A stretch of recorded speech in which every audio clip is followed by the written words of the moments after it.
A warm welcome to the second episode of Learning and Understanding Dirac Equation. In this video, we are going to look more closely at Dirac equation, one of the most beautiful equations in physics, uniting Einstein's special relativity that describes objects traveling at high velocities and the quantum world that explains how particles behave at the subatomic level. The question is that how all these mathematical intricacies come from? Derivations or are they observations? Well, to answer you, it is from the very definition of the equation. Well, how? Well, we are going to learn about that in this video. My name is Shaunak and you're watching this video on my channel Physics for Students. Welcome to the second episode of Understanding and Explaining Dirac Equation. For those who have missed my previous video, here is a quick recap on the most important and significant parts of the first video, although you can find it in the I button and you can find it on my channel Physics for Students. So we started with a very basic overview of Dirac equation, where we first saw what is the definition of Dirac equation in a mathematical term and as well as in the layman's term. We also saw what actually the Dirac equation looks like from the original form, how it actually divides into the various other forms. Most importantly, we looked into what is called a Feynman slash notation or the Dirac slash notation, because it is somehow a little bit not common in our understanding of the textbooks, and I explained what this slash notation actually means. We also learned what are the mathematical prerequisites like spinors, chiralities, symmetries, group theory, spin of an electron and so on, and I assured you that not to worry, because if you don't know all those mathematics and the physics, then I will be teaching you in this series.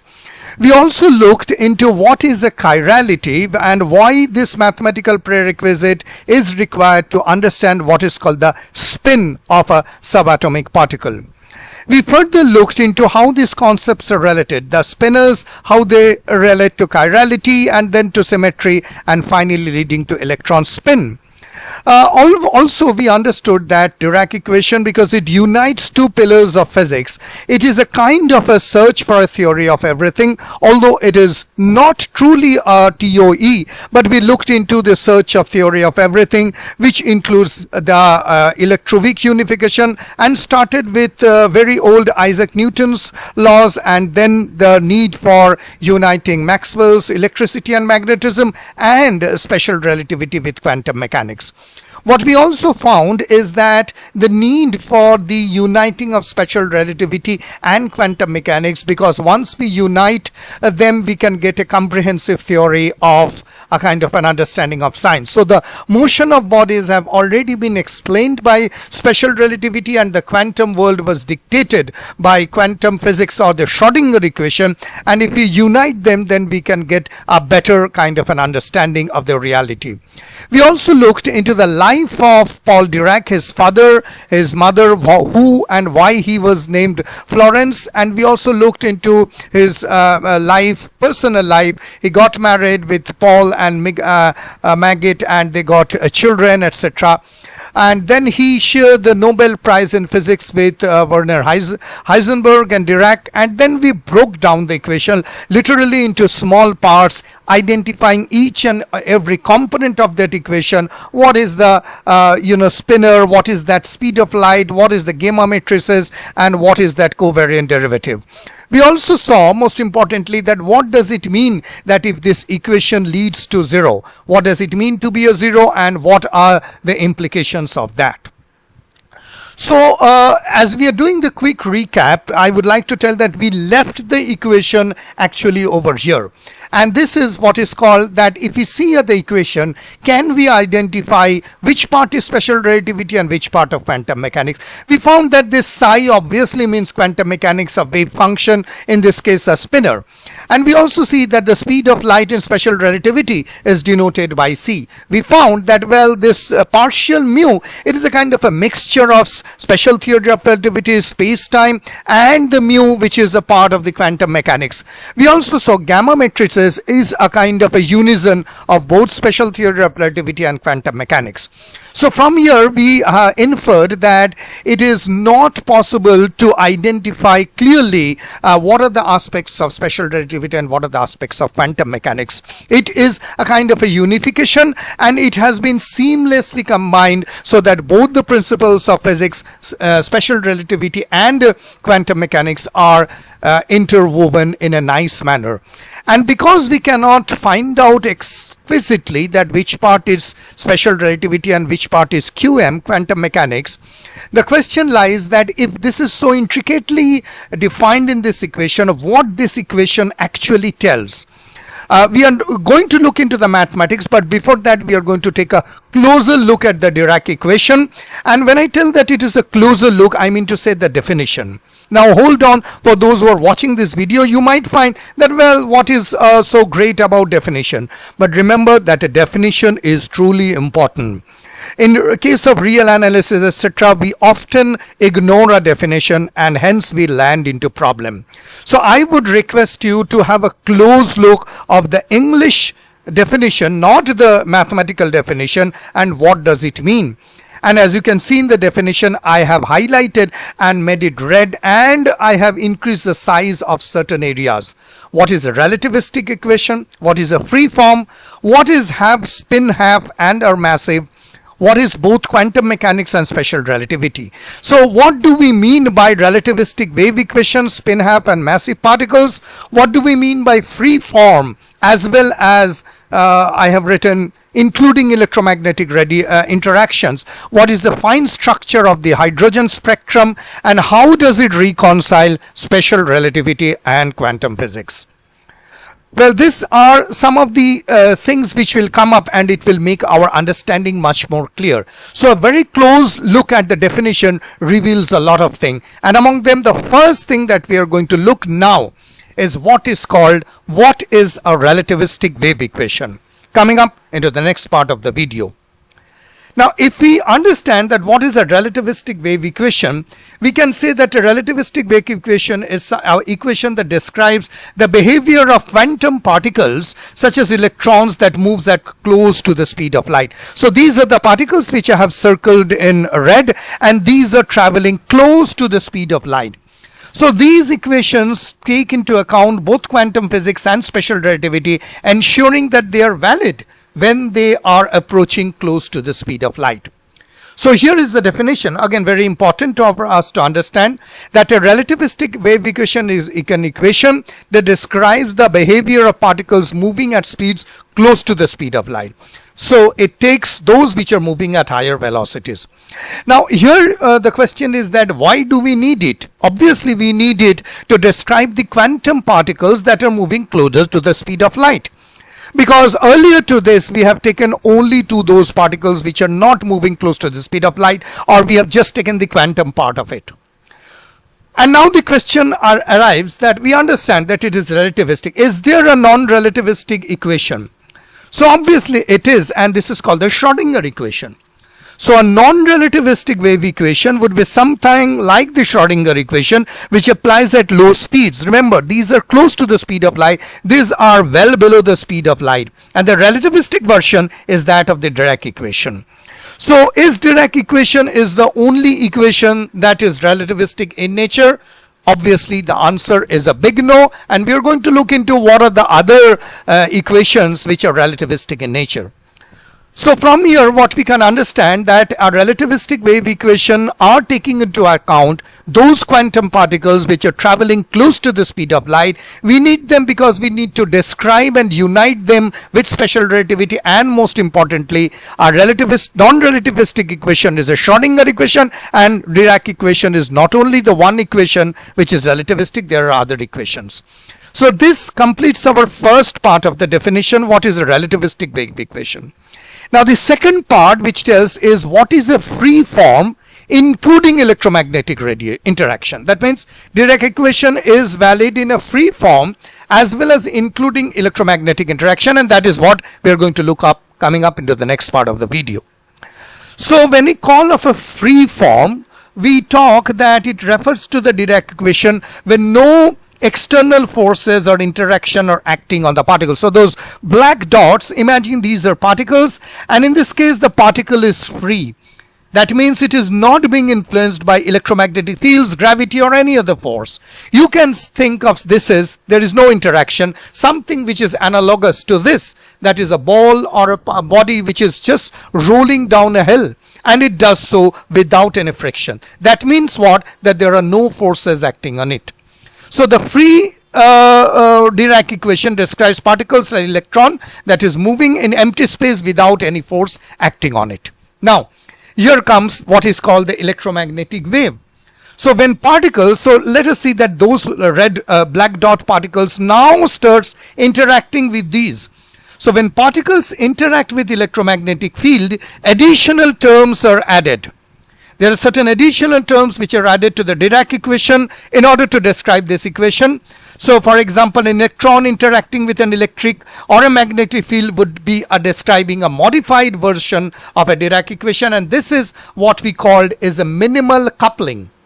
So these interactions, I mean to say the particles when they're interacting with the electric or the magnetic field are called minimal coupling, that the electromagnetic potential is basically added to the equation, right?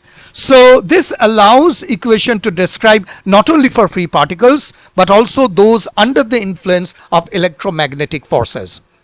So I hope that this makes things clear that free form is where no forces are acting, and we talk of electromagnetic interaction, these particles start interacting, and for that we need to add extra concept which is called a minimal coupling, which actually adds the electromagnetic potential to the equation.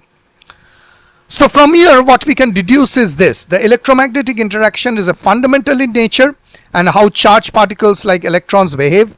And when we are including this interaction in the Dirac equation, the theory can describe more realistic, obviously, because free particles or free forms won't be realistic, and where particles are subjected to electric or magnetic fields, like in atoms where electrons orbit in the nucleus as per the Rutherford's model.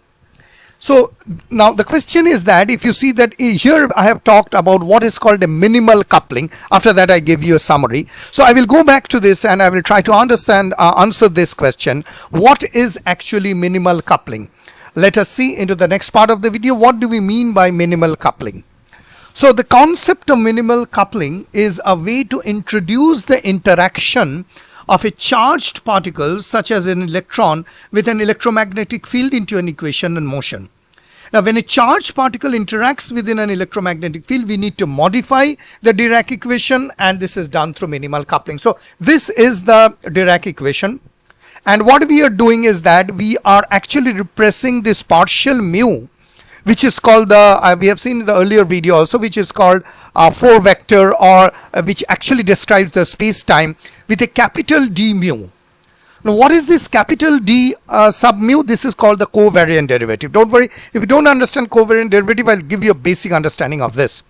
So the rule, there's a rule for minimum coupling, is that we can replace this space-time derivative, which is this partial mu, with what is called a covariant derivative. And how do we do that? We do by this. So capital D mu will be equal to this. Now let me explain you what are those. So this this E is basically the charge, the negative charge of the electron. This mu is basically the electromagnetic force potential, because this is what is the electromagnetic interaction that we are taking in. So we can say that A mu, which we just saw, is the electromagnetic force potential, which contains the scalar potential, which is this A sub 0, and the vector potential, which is A, which is, I would say, written in bold in order to denote it is a vector quantity. And this partial mu, now you see, is being replaced by the covariant derivative to account for the interaction with the electromagnetic field. So if we substitute this partial mu with d mu in the free Dirac equation, it gives the Dirac equation for the electromagnetic field. So the Dirac equation with the minimal coupling, that means we have replaced the space-time derivative with the covariant derivative, and explicitly it would look like this. So again, to tell you that partial mu is a standard space-time derivative, A sub mu is the electromagnetic potential which introduces the electromagnetic interaction, IE whole divided by h bar c.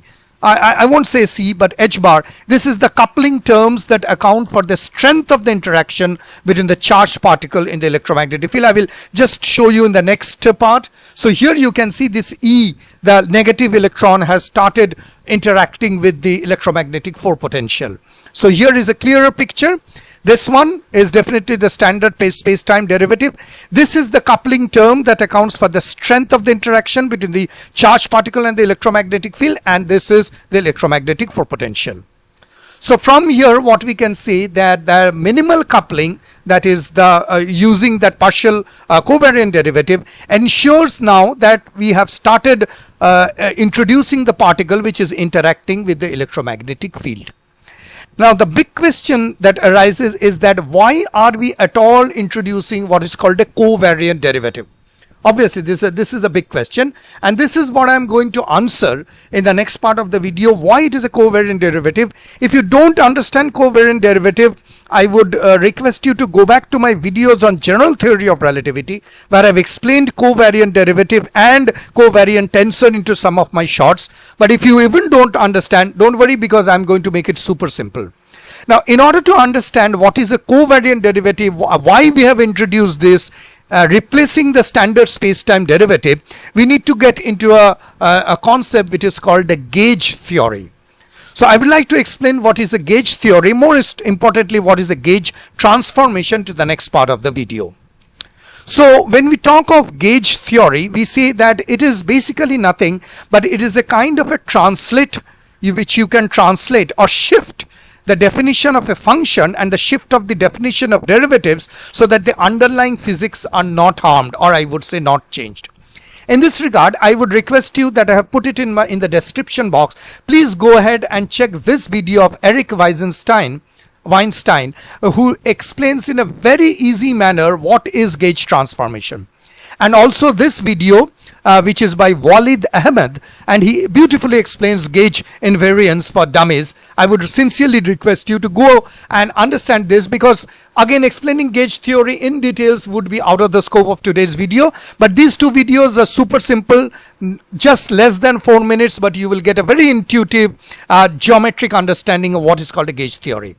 However, I would like to explain you what is called a gauge transformation, which is a kind of a part of gauge theory itself. So when we talk of gauge transformation, we see that a gauge transformation is a kind of a change in the electromagnetic potentials which describes electric and magnetic fields without altering the actual physical field themselves. So we can say that it actually gives a lot of freedom in which we can represent the electromagnetic field mathematically, while ensuring that observable quantities like electric and magnetic fields remain unchanged.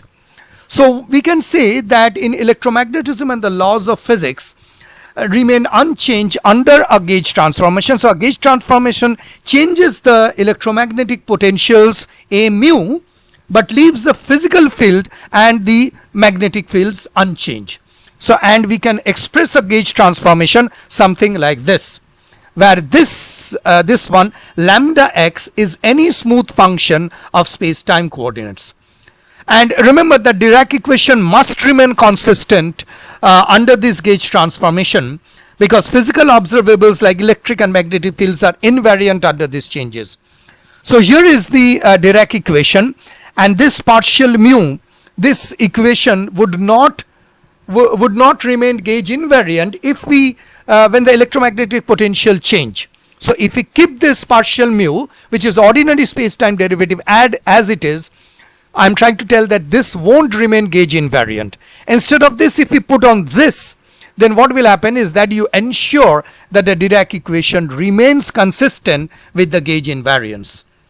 So here we ensure that the Dirac equation remains consistent with gauge invariance, meaning it correctly describes the interaction of the particle with the electromagnetic field under what is called a gauge transformation. So when the particles start interact, what will happen? There are a lot of changes which are going to happen. How are we going to register those changes? It won't happen with the ordinary space-time derivative. We need to introduce this covariant derivative, and in order to introduce this covariant derivative, we need to ensure that the Dirac equation remain consistent, because there is a gauge invariance that in spite of introducing the covariant derivative, the potential, electromagnetic potential, will remain the same. I would like to demonstrate this with a very simple example of gauge transformation, and actually this took a little bit of time because I ended up with a wrong calculation with a dimensional problem when my father actually pointed out. So I reworked on that, and I'm going to talk on that a little bit. So I would assume the initial potentials of scalar as A0 equals to 0 for simplicity, and the vector potential as 0, 0, xb. That means I'm taking this with 3 dimensions, so make things easier. So the electric and magnetic fields, if we want to calculate, the magnetic field is given by this, B equals to nabla times A, and the electric field will be given by this. Very simple. Now what we are going to first do is that we are going to calculate the magnetic field in terms of 3 dimensions, 0, 0, xb. And I'm going to use the curl definition of nabla times A, which will be this plus x, y, and z, and I have assumed this as hat because these are all unit vectors. And I have skipped this part because otherwise it would be too long. If I substitute the value of A into x component, y component, and z component, that is the unit vectors, we get this. And the magnetic field which will come is basically this. Capital B equals to minus b y hat. And this so it means basically that the magnetic field in the it is in the negative y direction with magnitude b. Now the next part what I'm going to do is that I'm going to do the same with the electric field. So I'm going to take the electric field as E, and since we know that A0 equals to 0, it won't depend much on the electric field, so the value will become this. Now after we calculate the magnetic and the electric field, I'm going to go do the gauge transformation. So if we apply the gauge transformation for lambda, x, y, z, and t, because we are taking the time component, and as I explained, these are all smooth functions. So the scalar potential will be this, and the vector potential will be this. And now I calculate the new gradient. Remember, this gradient is not that original 4 gradient, but this is the lambda gradient. So here, if I calculate the gradient, I will get this value. So the vector potential would be this one equals to 0, and the new vector potential A prime. So as you understand, the new vectors are all A prime and B prime would be this. Further, what we are going to do is that I'm going to take the new, so you see that I have first calculated the gauge transformation, got the new vector potential. I'm going to apply this to the new magnetic field, which is this. So the magnetic field for the vector potential is this one. Now you see how beautiful it comes to the negative part, right? So the magnetic field remains, I would say, same after the gauge transformation. Let us do with the new electric field E prime. So we get this equals to 0. And then we substitute these values of A prime, 0, and A, and from here we get this. So I should have shown actually this earlier, but anyway it came later. So the magnetic field remains the same after transformation, and the electric field finally comes to this. And as you can see, this entire first term which I highlighted, this first term gives to bx hat, and this term gives to minus bx hat. So the E prime will be equals to bx minus this, which ultimately will be, this should be in this minus direction. Anyway, this would be result into 0. So what do we get from here? So if you take a fresh page, as you can see here, after applying the gauge transformation, the electric and magnetic fields are unchanged. So the electric field E prime equals to 0 remains unchanged, and the magnetic field, as we have seen earlier, equals to minus by hat also remains changed. And this actually shows that the gauge invariance in 3 dimension, meaning that the physical fields, electric and magnetic field, remains the same, although we have transform the potentials. So this gives you a kind of a mathematical and easy understanding of what is a gauge transformation. So now where do we stand? So how do we introduce this covariant derivative, gauge transformation, Dirac equation? So finally let us clear all those concepts up. So as you can see, this is the spin half of an electron. So the Dirac equations describe spin half particles such as electrons, and if these particles interact with electromagnetic field, we have seen that using minimal coupling, and which actually obeys what is called the gauge transformation, the gauge symmetry.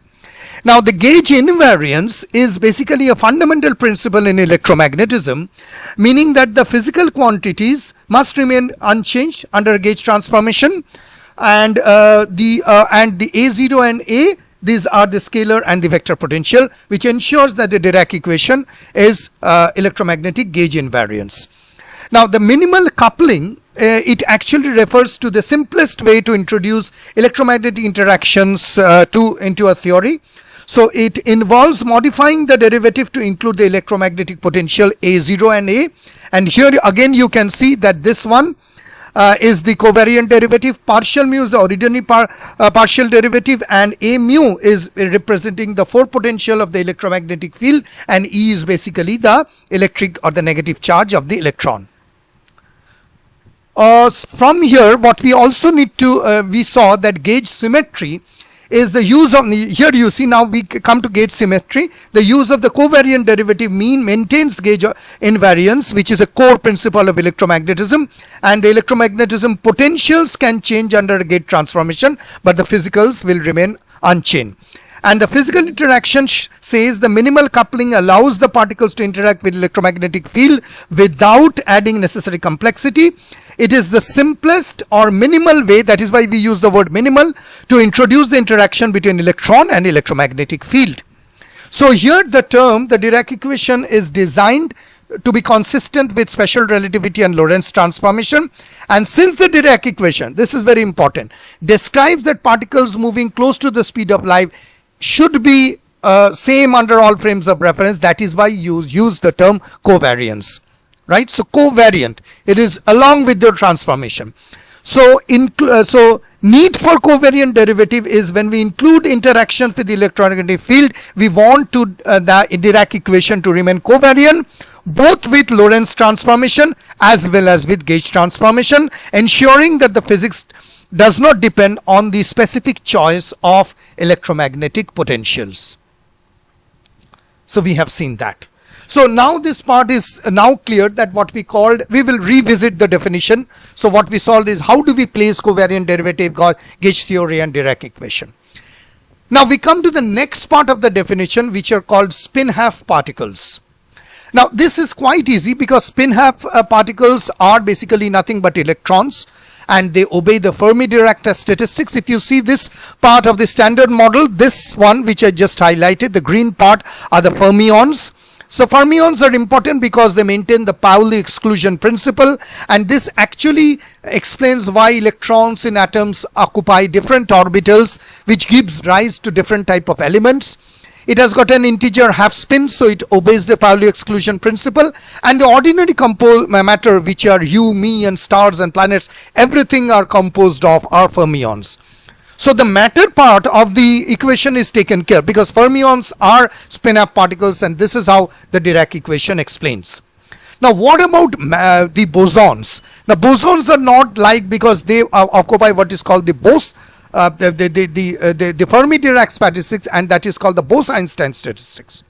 So these are basically force carriers. So that won't be coming into this part, but photons are actually taken care differently. And we will also see that why photons are not being explained by Dirac equation. But what about this? We talked about spin half. If you can see on the heading, it is spin half and are massive. So what do we mean by massive particle? Does it mean a stone or a brick or something? Let us look what do we mean by massive particles. So massive particles are those that do not travel close to the speed of the light in vacuum. For example, electrons, protons and neutrons are massive particles because they have a non-zero rest mass. Now what about this? A photon, yes, it is a massless particles by contrast, and it always travel at the speed of light like the photon. Now you can see that if we say that all these particles are massive, we talk of massive in terms of the quantum world, right? So why we are talking? Because they travel close to the speed of light. Have non-zero mass, they move at speeds less than the speed of light. So they do not travel at the speed of light. Why? Because logically they carry mass. So here you can see that I have just given few examples: the mass of an electron, the mass of a muons, and so on. So here something is very important, is that if the mass is not equals to 0, that means it has got a mass. The Dirac equation describes the massive particle. The presence of the mass actually tells to the fact that the particle can have rest energy, and when moving it has got a kinetic energy. And when this mass is equals to 0, then there is something which comes as a Weyl equation, which describes massless particles like photons or neutrinos in certain conditions. And don't worry, I'm going to give you a very quick and easy understanding what is a Weyl equation. Although you understand that Weyl equation itself requires a little bit of time to explain, but because we are talking of massless particles, we call it Weyl equation. So for massive massless particles, where we set it to m equals to 0, it is named after this gentleman, Professor Hermann Weyl, a German mathematician, philosopher. And so this is basically the special form of Dirac equation that explains by setting mass term to 0. So let us set the mass term to 0. What will happen? It will reduce to this, and this equation describes the massless fermions. Now remember, one thing becomes very important, that when we are introducing this mass equals to 0, the Dirac spinner, which actually we have seen contains the spin up and spin up. So the Dirac spinner actually consists of 4 components, but when we deal with massless fermions, we can split this into 2 parts. The first one is the left-handed particles, and the right one is the right-handed particles. So this equation, each of these components simplifies into 2 separate equations. Since massless particles only interact with one type of helicity, that is right-handed or left-handed, we are left with the Weyl equation, which describes the chiral massless particles. Here is the Dirac equation. This one you can see is the left-handed part, and this one is the right-handed fermions, and this part is what we call is the Pauli matrices. I understand this is a little bit complicated. We will explain onto that later. So here what I was telling, that it is a kind of a special Dirac equation which actually tells of massless particles, and the force spinner gets reduced to left-handed and right-handed. So we will explain about chirality and helicity later, but this is how the left-handed and the right-handed particles are being described. So from here what we can say is that number one, very important, is that Dirac equation describes spin-half, and it obeys Fermi-Dirac statistics and fermions. Now the photons that we are talking is a spin-half, and it obeys what is called the Bose-Einstein statistics. And Dirac equation is absolutely not suitable for describing particles with integer spin 1. Now because the photons are bosons, and because they do not obey the Pauli exclusion principle and can occupy the same quantum state, because laser light, where many photons have the same frequency and polarization, because photons are massless, one of the opinion, have 2 polarization, remember, and the Dirac equation typically deals with 4 component spinner for fermions. So that is why it is not suitable, and photons are being described by electromagnetic field tensor, which is this F mu nu. So this also gives you an understanding that why photons are not being described by Dirac equation. So we finally find that the Weyl equation is a special form of the Dirac equation explaining massless spin-half particles. The Dirac equation describes both massive and massless, but Weyl equation is limited to massless. The Weyl equation is used for chiral massless particles, and massless particles like neutrinos could be described by Weyl equation, and in the massless case the chirality and helicity are equivalent, which means that the Weyl equation separate the particles behavior based on helicity. We will explain that later. So now if we revisit the definition which we started, so you see we have explained what is a relativistic wave equation, what is a free form and electromagnetic interaction, what is spin-half and massive particles, and we are left only with fine structure of the hydrogen spectrum, and we have absolutely explained how it reconciles special relativity and quantum mechanics. So we will take up in describing fine structure of the hydrogen spectrum in the next part of the video. And here is a quick summary. So what we learned is that it is a relativistic equation. It has what is a minimal coupling, what is free form, and how do we replace the covariant the general derivative with the covariant derivative electromagnetic interaction, what is minimal coupling, gauge theory, covariant derivative, gauge transformation, Dirac equation, how do they stand, what are massive particles, what are spin-half particles, and an overview of what is called a Weyl equation. So that's it for today's video. Thank you very much for taking up your time and watching this video. If you have liked, please do not forget to subscribe to my channel Physics for Students and hit on the bell icon to get all the notification from Physics for Students. You can write to my this email ID and you can subscribe to my other channel on general theory of relativity. You can follow me on my Facebook, LinkedIn, Instagram and Twitter account. Stay tuned for October because we are coming up with very good podcasts in the month of October. Stay tuned, and Physics for Students will be soon back with more interesting videos. But till then, may the good Lord be with you.